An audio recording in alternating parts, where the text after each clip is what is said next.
दोस्तों, ये कहा गया है कि इंडियन इकोनॉमी को समझने के लिए सबसे ज़्यादा जो ज़रूरी है, इंडियन इकोनॉमी को शेप किया जाए या आकृतिक किया जाए। तो इंडिया का फ्यूचर क्या है?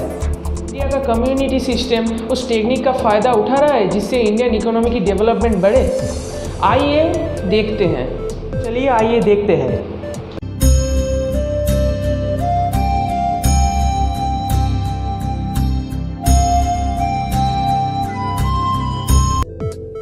Experts are unanimous that India is one of the world economy's brightest spots. अच्छा इकोनॉमिक प्लेटफॉर्म बनाने के लिए सबसे ज़्यादा ज़रूरी है एक अच्छा और एक मजबूत इकोनॉमिक स्ट्रक्चर बनाना।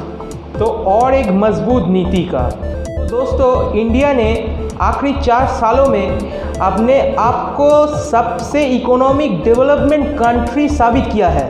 आखिरी 4 साल में इंडियन इकोनॉमी को 7% का ग्रोथ मिला है और इंडियन इकोनॉमी ने अपने आप को साबित किया है as a largest economy terms of purchasing power parity PPP के हिसाब से। तो सर्वे में ये दिखाया गया कि पिछले 40 सालों में इंडिया का इकोनॉमी का ग्रो कितना स्लो से हुई है। पिछले 40 साल में इंडियन इकोनॉमी को मात्र 3.9% ग्रोथ मिला है। तो आप लोग समझ ही सकते हैं कि पिछले 40 साल में इंडियन इकोनॉमी का ग्रोथ कितने धीरे हुआ है। 1990 पे इंडिया बनी थी 12th largest economic country. The fact is that India's economic success is the hard-won result of prudence, sound policy, and effective management. Goldman Sachs report के अनुसार आगे की 50 साल में ब्राज़ील, इंडिया, रसिया और चाइना, ये 4 देश मिलकर एक ऐसा इंडस्ट्रियल प्लेटफॉर्म वर्ल्ड में क्रिएट करेगा जो वर्ल्ड की मजबूत इकोनॉमिक प्लेटफॉर्म को हिला डालने का क्षमता रखेगा। ये माना जाएगा कि आने वाले 3 सालों में इंडिया वर्ल्ड के नंबर 3rd इकोनॉमिक कंट्री माना जाएगा। पहले 50 सालों में इंडियन इकोनॉमी की ग्रोथ सिर्फ स्लो ही नहीं हुई है, नए चीज़ एडॉप्ट करने की वजह से इंडियन इकोनॉमी की जो स्टैंडर्ड है उसमें भी बहुत बड़ा प्रभाव जो है पड़ा है। तो उसके वजह से एक्सेसिव कंट्रोल और सोशल इंफ्रास्ट्रक्चर का बहुत ज़रूरत था। सबसे ज़्यादा ज़रूरी था food industry, dairy industry, building up capital incentive और ग्रीन रेवोल्यूशन जैसी चीज़ों में सबसे ज़्यादा इन्वेस्ट करना और इसके ऊपर प्रभाव देना जो इंडियन इकोनॉमी को सबसे ज़्यादा प्रभाव डालता है। इंडिया को 1990 से 5.5% ग्रो मिला है कैपिटा इनकम में और पहुंचा है 4% तक।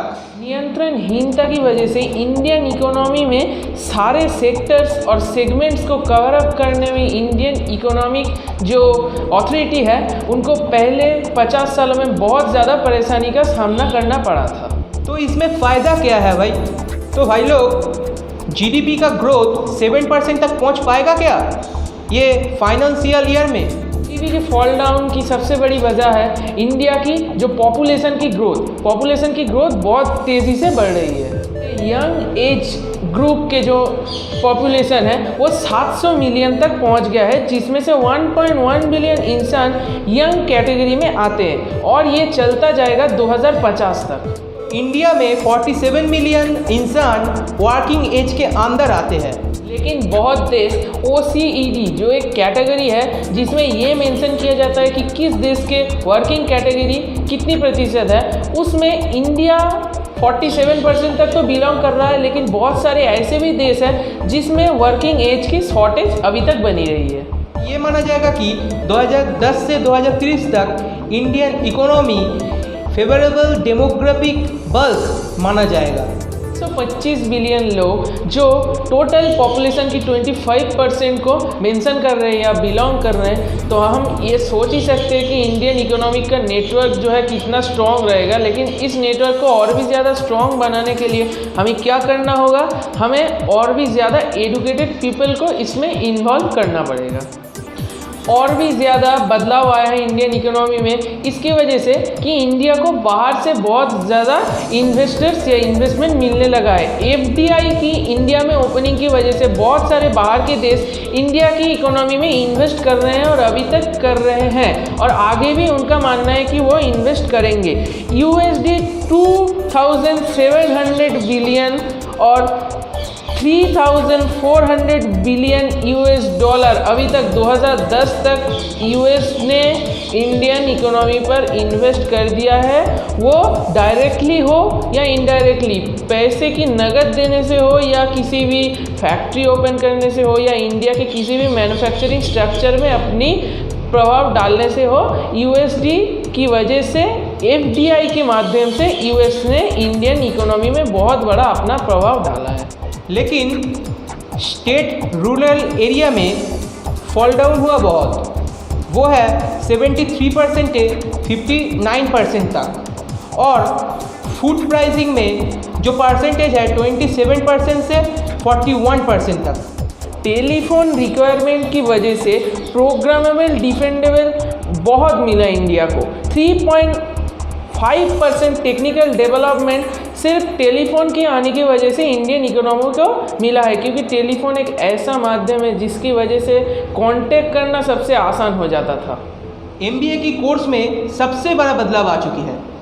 USA में $80,000 का जो MBA कोर्स है वही इंडिया में वो $7,500 का ये कोर्स हो चुकी है। 2020 तक 40 मिलियन टर्म्स तक एम्प्लॉयमेंट इंडियन इकोनॉमी में हुई है, डायरेक्ट और इनडायरेक्ट किसी भी मेथड से। और इसके अलावा इंडियन इकोनॉमी में नॉलेज कैपिटल की संख्या भी बहुत ज़्यादा बढ़ चुकी है।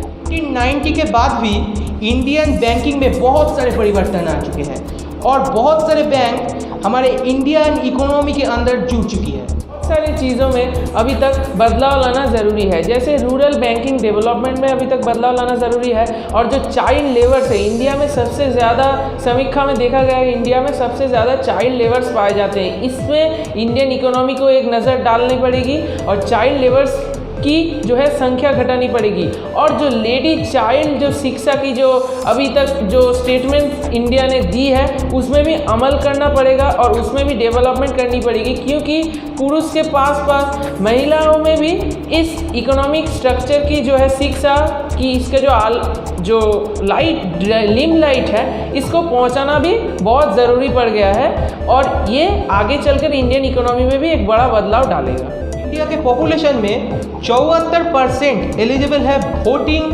सिस्टम पे और स्पोर्ट्स डिवीज़न में भी डेवलपमेंट ले आना बहुत ज़रूरी है। स्पोर्ट्स डेवलपमेंट से ये याद आया, इंडिया में बहुत सारे स्पोर्ट्स की डिमांड अभी तक बढ़ चुकी है। जैसे हम IPL उठाकर देख ले, जो डोमेस्टिक लीग्स हैं मैं उनकी बात कर रहा हूँ, IPL उठाकर देख ले, ISL देख ले और अभी कबड्डी की लीग्स भी जो है शुरू हो चुकी है। इन सब के वजह से इंडियन इकोनॉमी में स्पोर्ट्स के डिपार्टमेंट से बहुत प्रेशर जो है आने लगा है। तो स्पोर्ट्स अथॉरिटी के लिए इकोनॉमी में बहुत सारे नियम की जो है अभी तक नए नए नियम आने की ज़रूरत है, जिसमें से इंडियन इकोनॉमी को भी बहुत फ़ायदा होगा।